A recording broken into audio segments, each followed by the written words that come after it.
Capital gain ಎಕ್ಸಂಪ್ಷನಲ್ಲಿ ಈಗ ನಾವು ರೆಸಿಡೆನ್ಷಿಯಲ್ ಪ್ರಾಪರ್ಟಿ ಸೇಲ್ ಮಾಡಿದಾಗ ಸೆಕ್ಷನ್ 54 ನೋಡಿದ್ವಿ.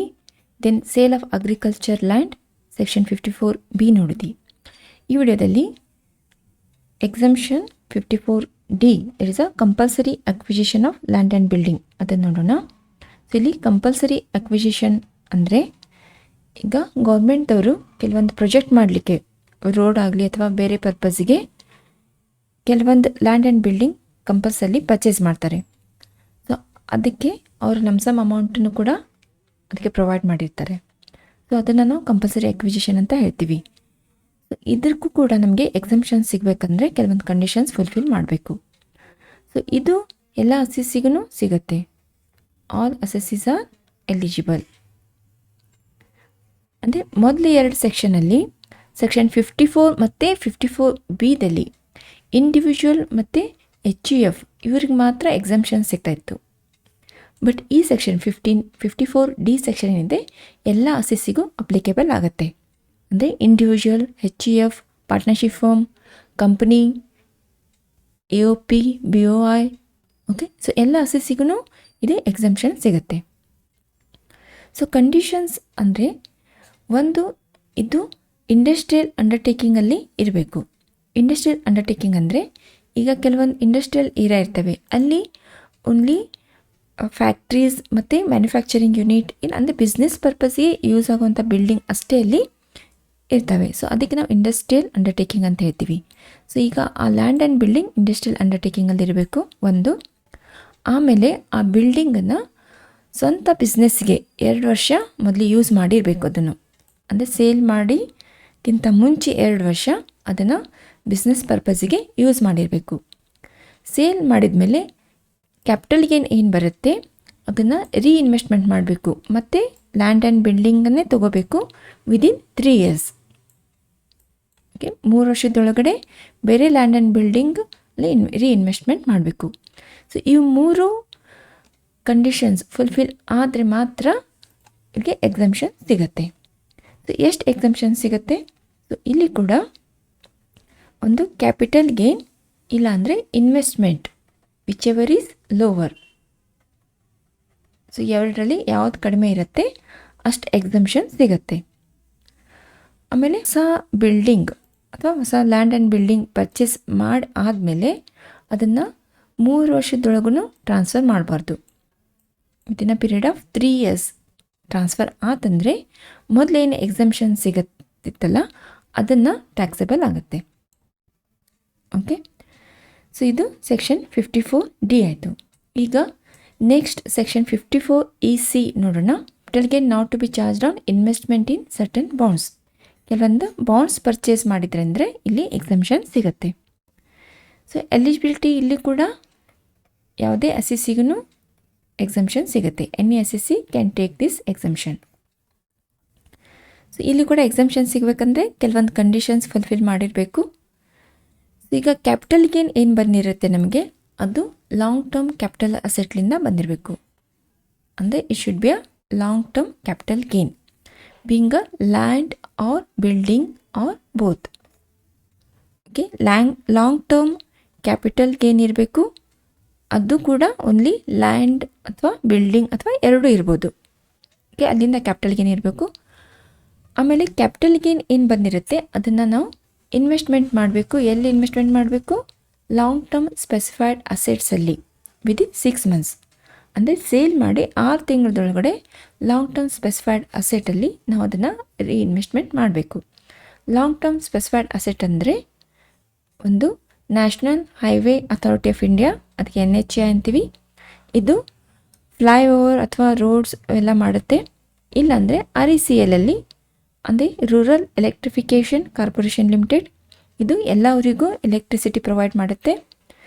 ಅದು ಇಲ್ಲ ಅಂದರೆ ಬೇರೆ ಬಾಂಡ್ಸ್ ಅಂದರೆ ಕೆಲವೊಂದು ಸತಿ ಸೆಂಟ್ರಲ್ ಗೌರ್ಮೆಂಟ್ ನೋಟಿಫೈ ಮಾಡಿರುತ್ತೆ ಬೇರೆ ಬಾಂಡ್ಸ್. ಸೊ ಅಲ್ಲಿ ಕೂಡ ಇನ್ವೆಸ್ಟ್ಮೆಂಟ್ ಮಾಡ್ಬೋದು. ಸೊ ಇದಕ್ಕೆ ನಾವು ಲಾಂಗ್ ಟರ್ಮ್ ಸ್ಪೆಸಿಫೈಡ್ ಅಸೆಟ್ ಅಂತ ಹೇಳ್ತೀವಿ. ಆಮೇಲೆ ಒಮ್ಮೆ ಅದನ್ನು ನಾವು ರೀಇನ್ವೆಸ್ಟ್ಮೆಂಟ್ ಮಾಡಿದಾಗ ಅದನ್ನು ಬಿಫೋರ್ 5 ಇಯರ್ಸ್ ಅದನ್ನು ನಾವು ಬಾಂಡ್ಸನ್ನು ಮತ್ತೆ ತಿರ್ಗಾ ಸೇಲ್ ಮಾಡ್ಬೋದು ಅಥವಾ ಅದ್ರ ಮೇಲೆ ನಾವು ಅದನ್ನು ಸೆಕ್ಯೂರಿಟಿ ಇಟ್ಟು ಮತ್ತು ಅದ್ರ ಮೇಲೆ ಲೋನ್ಸ್ ಅಡ್ವಾನ್ಸಸ್ ಕೂಡ ತೊಗೋಬಾರ್ದು. ಹಾಗೇನಾದರೂ ತೊಗೊಂಡ್ವಿ ಅಂದರೆ 5 years ಒಳಗಡೆ ಅದನ್ನು ಬಾಂಡನ್ನು ಸೇಲ್ ಮಾಡಿ, ಇಲ್ಲಾಂದರೆ ಅದ್ರ ಮೇಲೆ ಅದನ್ನು ಸೆಕ್ಯೂರಿಟಿ ಇಟ್ಟು ಅದರ ಮೇಲೆ ಏನಾದರೂ ಲೋನ್ ತೊಗೊಂಡ್ವಿ ಅಂದರೆ ಅದೇನು ಕ್ಯಾಪಿಟಲ್ ಗೇನ್ ಎಕ್ಸಮ್ಷನ್ ಸಿಕ್ಕಿತ್ತು ಅದು ತಿರ್ಗಾ ಇಲ್ಲಿ ಟ್ಯಾಕ್ಸೇಬಲ್ ಆಗುತ್ತೆ. Should not transfer within 5 years.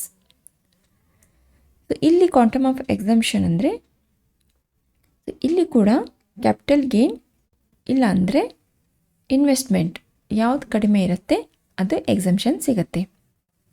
Capital gain or investment whichever is lower. So ಇಲ್ಲಿ ಮ್ಯಾಕ್ಸಿಮಮ್ ಇನ್ವೆಸ್ಟ್ಮೆಂಟ್ ಬಾಂಡ್ಸ್ ಪರ್ಚೇಸ್ ಮಾಡಬೇಕಂದ್ರೆ ಮ್ಯಾಕ್ಸಿಮಮ್ ಇನ್ವೆಸ್ಟ್ಮೆಂಟ್ ಓನ್ಲಿ 50 lakhs ಇದೆ. ಅಂದರೆ ಈಗ ನಿಮ್ಮದು ಕ್ಯಾಪಿಟಲ್ ಗೇನ್ 70 lakhs ಇದ್ದು, ಓಕೆ, ನೀವು ಬಾಂಡ್ಸ್ ಕೂಡ ಇಲ್ಲಿ 70 lakh ನೀವು ಇನ್ವೆಸ್ಟ್ಮೆಂಟ್ ಮಾಡಿದ್ರಂದರೆ, ಅಂದರೆ ಬಾಂಡ್ಸ್ ಪರ್ಚೇಸ್ ಮಾಡಿದ್ರಂದರೆ ನಿಮಗೆ ಮ್ಯಾಕ್ಸಿಮಮ್ 50 lakhs ಅಷ್ಟೇ ನಿಮಗೆ ಎಕ್ಸಮ್ಷನ್ ಸಿಗುತ್ತೆ. ಅಂದರೆ ಬಾಂಡ್ಸಲ್ಲಿ ಓನ್ಲಿ ಲಿಮಿಟ್ ಈಸ್ 50 lakhs. ಒಮ್ಮೆ ಸೆಕ್ಷನ್ 54 ECಯಲ್ಲಿ ಎಕ್ಸಮ್ಷನ್ ತೊಗೊಂಡ್ವಿ ಅಂದರೆ ಮತ್ತೆ ತಿರ್ಗಾ ಇಲ್ಲಿ 80Cಯಲ್ಲಿ ನಮಗೆ ಡಿಡಕ್ಷನ್ ಸಿಗೋದಿಲ್ಲ. ಓಕೆ, ಸೊ ಇದ್ರ ಮೇಲೆ ಒಂದು ಪ್ರಾಬ್ಲಮ್ ನೋಡೋಣ. Mister Ravi working with ABC Limited transferred a residential house in Hubli which he had purchased on 1-2,000 at a cost of rupees 1 lakh. ಇಲ್ಲಿ ಕಾಸ್ಟ್ ಆಫ್ ಅಕ್ವಿಸಿಷನ್ ಕೊಟ್ಟಿದ್ದಾರೆ. ಓಕೆ, ಸೇಲ್ ಮಾಡಿದ್ದು on 12/1/2020 for rupees 92,65,000. So this is a sales consideration. Then Ravi made following investment out of the capital gain. So ಇಲ್ಲಿ investment ಕೊಟ್ಟಿದ್ದಾರೆ. ಒಂದು purchase a residential flat in Bijapur, then purchase a residential flat in Dharwad, 5 years bonds in NHAI, 5 years bonds in RECL. So ಇಲ್ಲಿ date of investment ಕೂಡ ಕೊಟ್ಟಿದ್ದಾರೆ. Then cost inflation index ಕೂಡ ಕೊಟ್ಟಿದ್ದಾರೆ. You have to compute capital gain. ಈಗ solution ನೋಡೋಣ.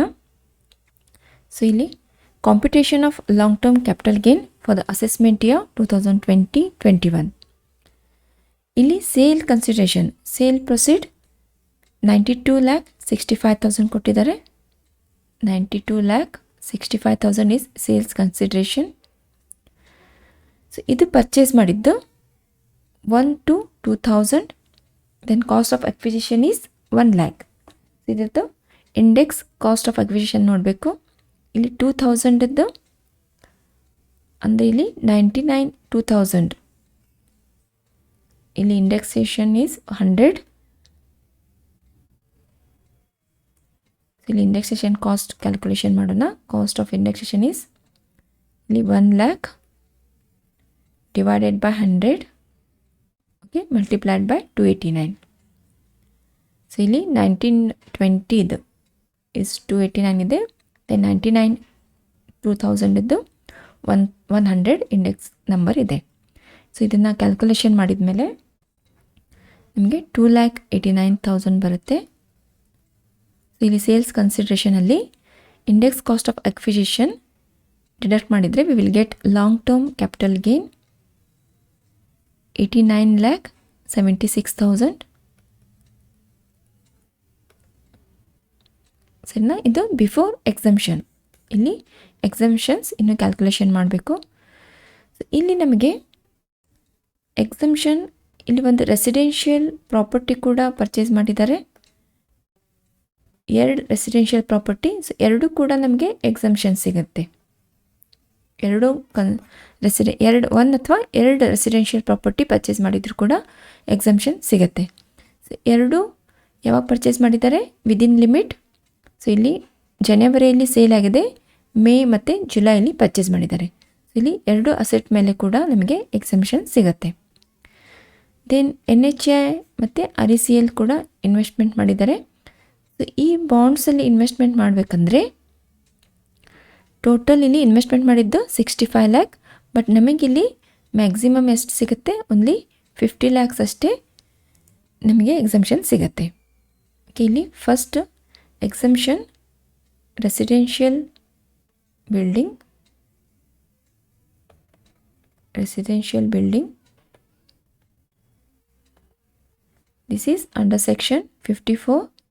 So ಇಲ್ಲಿ 2 residential ಕೂಡ ನಮಗೆ ಎಕ್ಸಂಪ್ಷನ್ ಸಿಗುತ್ತೆ.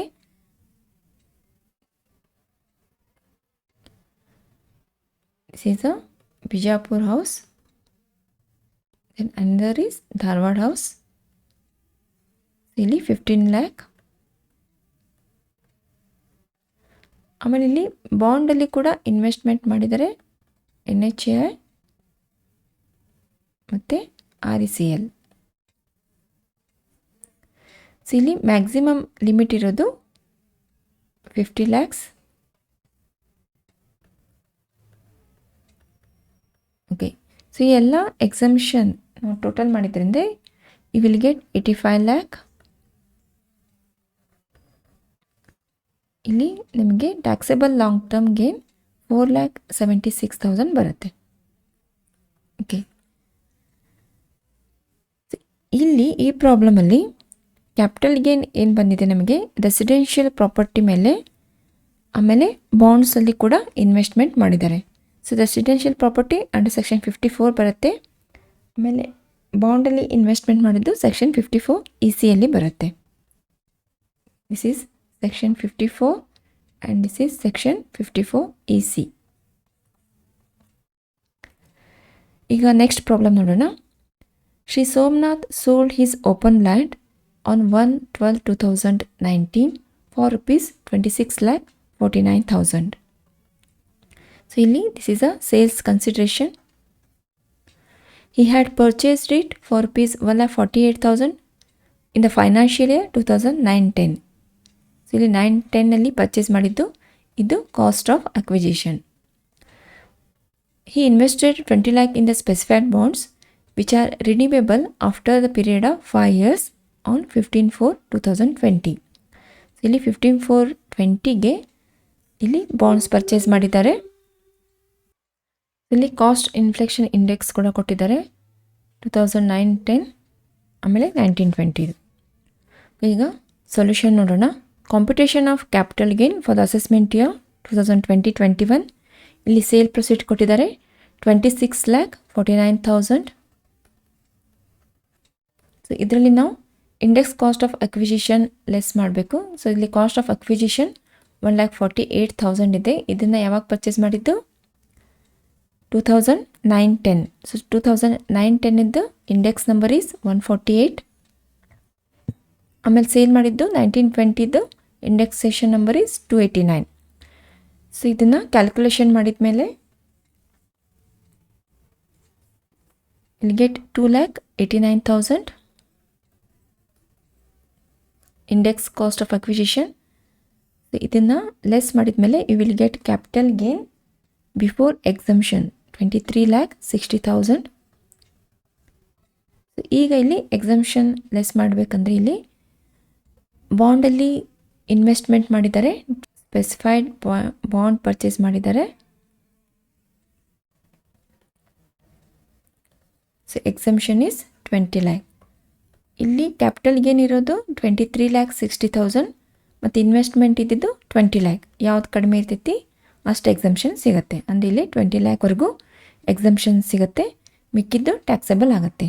3,60,000 ಈಸ್ ಟ್ಯಾಕ್ಸೇಬಲ್.